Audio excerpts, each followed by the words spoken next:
પણ આપત્તિ વ્યવસ્થાપનનું કોઈ પણ નીતિ નિર્માણ કરતા હશે એટલે એનું અધ્યક્ષસ્થાન કોણ રહેશે?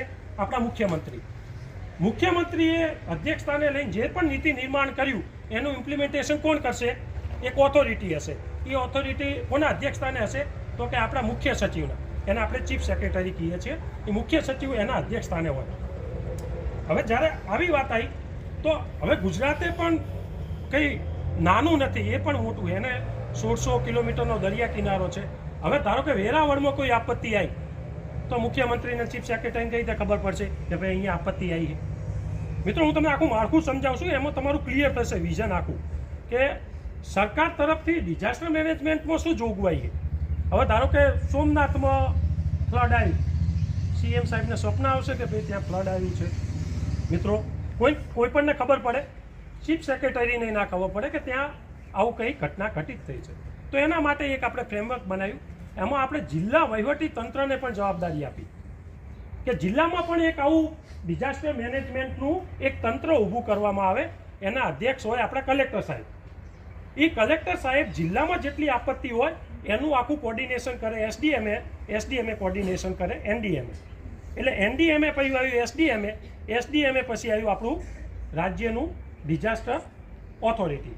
રાજ્યના ડિઝાસ્ટરના ઓથોરિટીની અંદર તાલુકામાં પણ આપણે એક આખું નીતિનું નિર્માણ કરતા હોય કે ભાઈ કલેક્ટર સાહેબને ધારો કે આ કાંસામાં કંઈ ઘટના ઘટિત થઈ તો સૌ પ્રથમ અહીં જે આપણો સરસ્વતી તાલુકો લાગુ પડે છે એનું ડિઝાસ્ટર તંત્ર એક્શનમાં આવે કે ભાઈ આવી કંઈ ઘટના ઘટિત થઈ છે, એનો રિપોર્ટ કરવામાં આવે.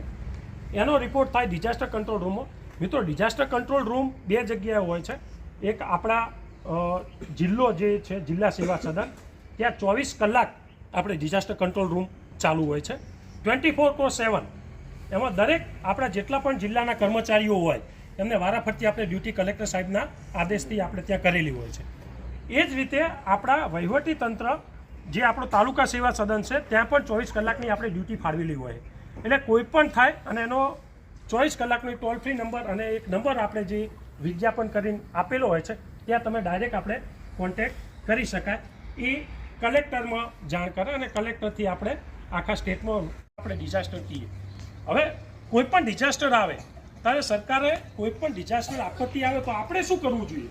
હવે આપણે એ જે તમારે લાગુ પડે, આ તમે આખું લીગલ ફ્રેમવર્ક જોયું કે ભાઈ સરકારનું લીગલ ફ્રેમવર્ક શું છે, પણ હવે તમારે શું લાગુ પડે? મિત્રો, કોઈ પણ આપત્તિ આવે તો આપત્તિ આવ્યા પહેલાંની પરિસ્થિતિ, આપત્તિ દરમિયાનની પરિસ્થિતિ અને આપત્તિ પછીની પરિસ્થિતિ, આ ત્રણેયમાં આપણે શું કરવું જોઈએ, શું ના કરવું જોઈએ, એ બધું સરકાર દ્વારા આપણે માહિતી આપવા. તો આપણે એ જ શીખવાનું છે. હવે એક આપત્તિ લઈ અને હું તમને આ ત્રણે સ્ટેજ શીખવાડીશ. ધારો કે આપણે અહીંયા ફ્લડ આવ્યું એટલે કે પૂર આવ્યું, તો સૌથી પહેલાં શું કરવું જોઈએ? ચલો મિત્રો, હું તમને પૂછું શું કરવું જોઈએ?